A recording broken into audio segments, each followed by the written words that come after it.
seorang wanita bernama Monju adalah istri dari calon presiden yang bernama Jang Jong-ki.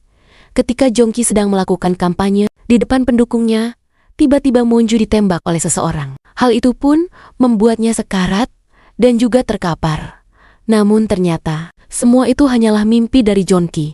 Di lain sisi, ada pria yang berasal dari utara yang bernama Park San-ho. Monju sendiri adalah seorang duta besar. Saat ini, Jong-ki sedang melakukan kampanye untuk pencalonannya. Sementara Monju juga masih sibuk dengan kegiatannya yang merupakan seorang duta besar yang membawa misi perdamaian. Namun tiba-tiba dia mengundurkan diri dari pekerjaannya. Demi keamanannya, Monju telah dijaga oleh beberapa pengawal.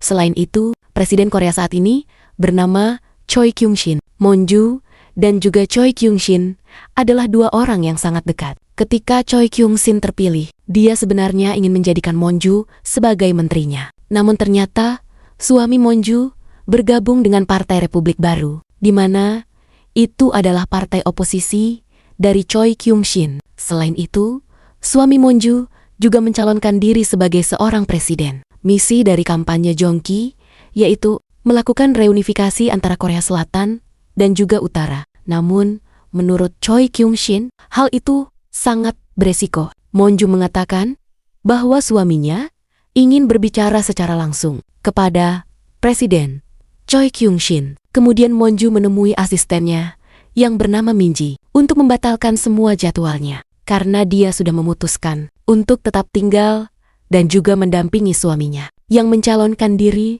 sebagai seorang presiden. Namun Minji menyayangkan keputusan tersebut karena hal itu bisa menamatkan karir politik dari Monju. Sesampainya di rumah, Monju diberi sebuah kalung salib oleh suaminya. Monju tahu ada sesuatu yang disembunyikan oleh suaminya. Jong-ki berjanji akan memberitahu semuanya sepulang dari misa gereja. Saat mereka berdua dalam perjalanan ke gereja, Pak Cheng-gi sebagai sekretaris Jong-ki mengatakan bahwa pengamanan akan diperketat. Namun Jong-ki justru meminta pihak keamanan untuk berada di luar gereja. Selain itu, Jong-ki juga ingin memakan buah persik. Sesampainya di gereja, ternyata banyak sekali orang yang menentang tentang kebijakan reunifikasi. Akhirnya, Jong-ki dan juga istrinya Monju masuk ke dalam gereja untuk melakukan misa.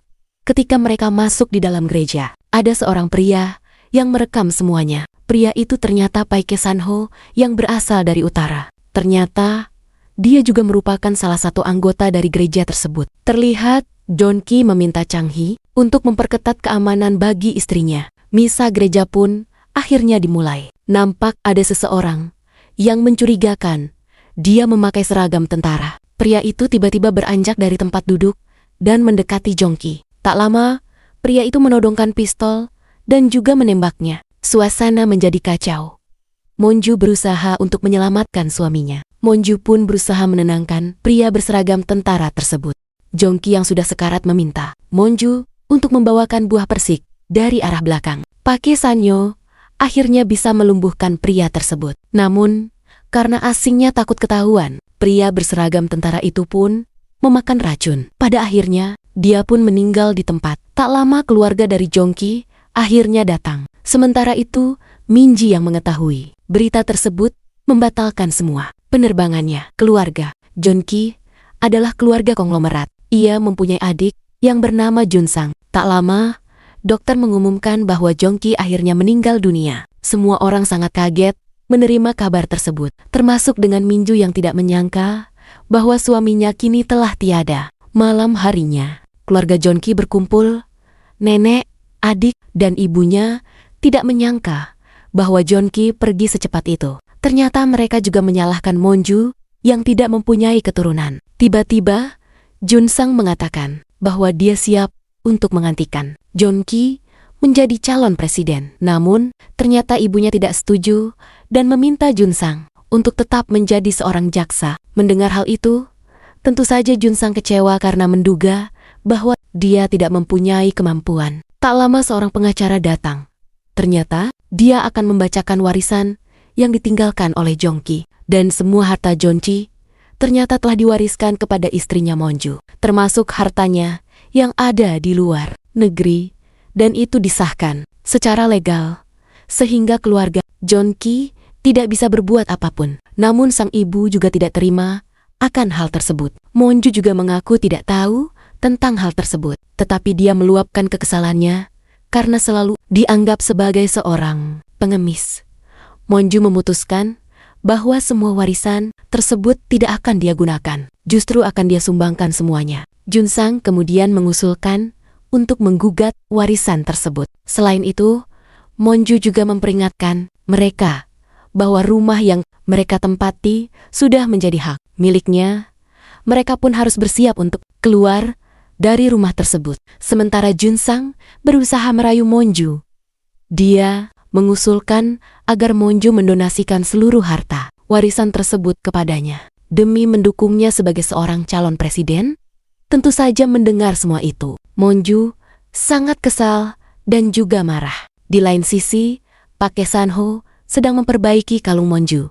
Tiba-tiba, dia mendapat panggilan internasional yang memintanya untuk bergabung lagi menjadi tentara. Valkyrie, seorang klien, mereka meminta dia untuk menjadi pengawal Monju dari istri mendiang Jongki.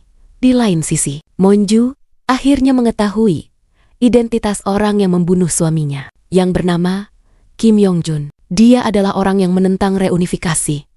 Selain itu, Monju juga menemukan identitas dari Pak Sanyo yang merupakan pembelot dari utara. Dia juga pernah bergabung menjadi tentara Valkyrie. Ternyata selama ini, Pak Sanyo sudah mengawasi Monju di berbagai tempat. Dia merupakan wanita yang tangguh. Tetapi ternyata Monju tidak tahu jika dia selama ini telah diikuti oleh seseorang. Dengan alasan itu, Pak Sanyo akhirnya menolak tawaran tersebut.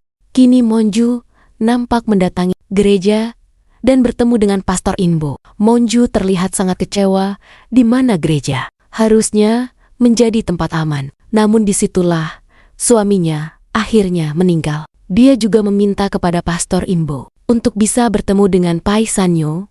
Mereka kemudian bertemu di sebuah halte. Pak Sanyo juga memberikan kembali kalung Monju yang sempat patah. Tak lama dari tempat tersebut, ternyata Monju telah diikuti oleh seseorang.